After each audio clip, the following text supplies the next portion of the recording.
Okay, I think it's about time I did another one of these. Last time I recorded, we were all the way back here, and the game has evolved quite a bit since then.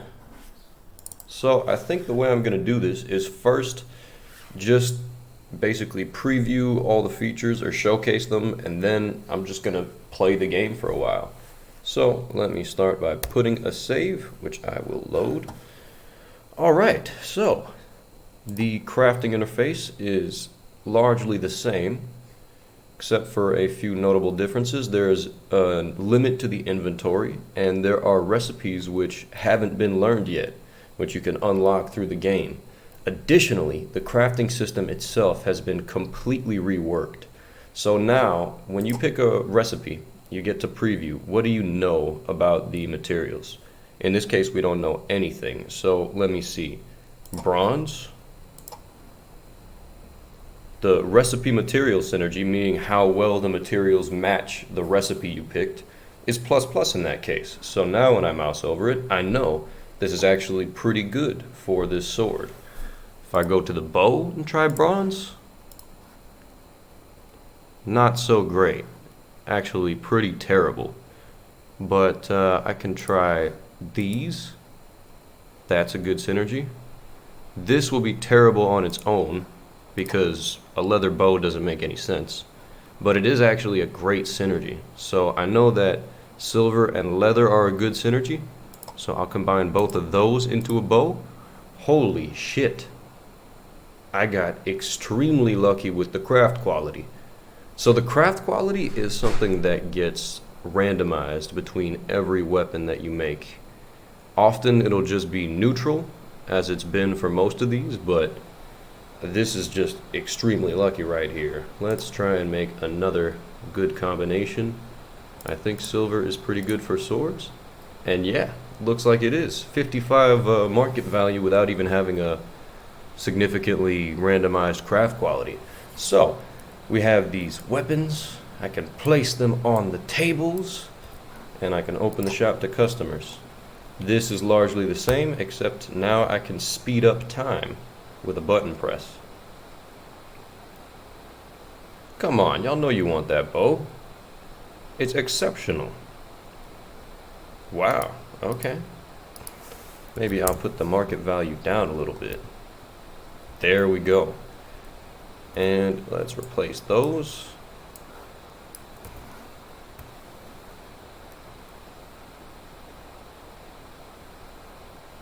Alright, last customer. Okay, so material market, that is pretty much the same as last time. But now we have a new build menu. In this new version, you can actually put down buildings of your own. And when you select them, this thing goes invisible, and we have a little ghost, which shows you the place of, or where you're going to place it. It can't get too close to existing buildings, and it also has snap functionality, so it can smoothly snap into place and yeah, get attached in places that make sense. Alright, so there's also lighting. I actually have enough money for that, so I'm considering getting a light source. I'll put it right here in the center. Bam. Okay, and another very important new thing is this upgrade shop. So let me just give myself some money so I can show you all the features. The adventuring gear, I believe that's a completely new system from last time. There are little adventures that you can send your assistants on. There aren't any assistants programmed into the games right now, but that's how it will be. And you'll get different rewards after sending people out on adventures of different lengths. So this is actually how you get a lot of the endgame materials, which are extremely rare in the market. The mithril and adamantite right here, they actually have just a 1% chance of spawning in the market every day. So they're extremely rare. So let me close that, and well, yeah, let's send someone out on an adventure as a little demonstration. And then next I'm going to upgrade and get the research table. This gives you a nice little wooden research table and a new research button down here. So I'm going to give myself a few materials. So you have a little progress bar that shows you how close you are to leveling up. And then if you research, you apply that progress and learn a new recipe. In this case, the battle axe. That's also a new type of weapon since the last time. As the developer, I know that iron mixes well with it. So let's take that off and put a battle axe in its place. Okay, another really important thing. Let me just upgrade the crafting table so I can make a super crazy badass bow. Yeah, that seems good to me. Okay, so let's say mithril, silver, griffin feather, drake scale, thick hide, quick wood. Ooh, I should upgrade it another time, shouldn't I? Yeah. Let's just give myself some more money. And leather. Bam! So that doesn't even have much of a craft quality variance on it. It's just a really good synergy, and the material variety score is maxed out because I have so many different types of materials in it. So, with a super amazing bow like that, I can go ahead and unlock the enchanting table. You can do it for any weapon, but it's best to have a good one.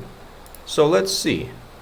I start with 3 randomly chosen enchantments, and I get to pick which one I think would be best. So the way this works is, as you can see in the description, there are 2 attributes that it targets, right? In this case, high attack speed and low stamina consumption. So since it's high attack speed, it's green. Since it's low stamina consumption, it's red. And I can see that's actually a pretty good fit for my bow. I do have high attack speed and low stamina cost. Let's see, is there anything better? Now that is even better, because basically the closer something, the primary attribute is to the strongest attribute, the more powerful the enchantment. Since in this case it is the most powerful attribute, that's about as good as it can be. But the second part of the operation is to check the ratio between these. So ideally you would have a stamina cost of 0, and that would give you the perfect ratio. But this is not that far. This is also a pretty good ratio right here.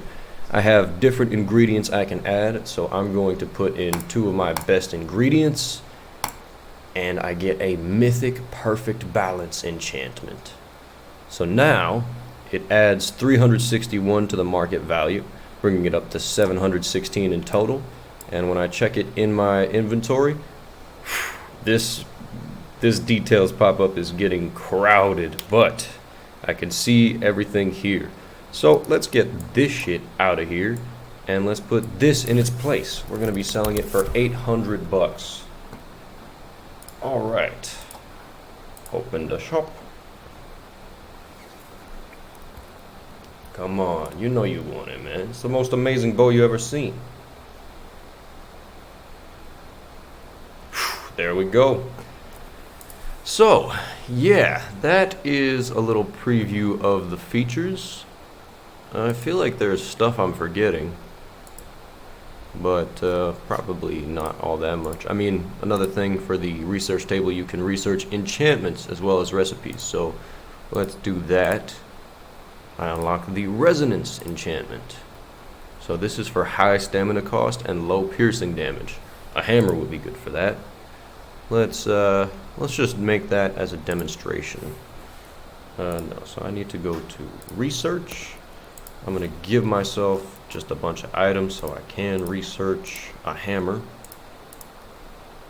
This is kind of not amazing, but I will fix that later.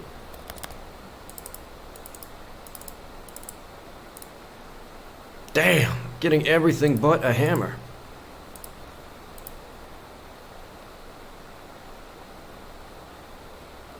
Do I have everything? No, I don't. A bug. Oh no. Well, I guess y'all aren't gonna see the hammer, but you can see the double glaive. Let's make one of those. Artfully executed. These look pretty cool, I think. Yeah. Get that window lighting. All right, well, that about covers it, I think, for all the major additions. So I think I'm going to close off this recording and then just put another one up of the game actually being played to show what that looks like. But yeah, a lot of progress. Oh, also, saving and loading feature. So I think I saved everything to, yeah, there we go. That puts me back at nothing. All right, yeah, let's start over.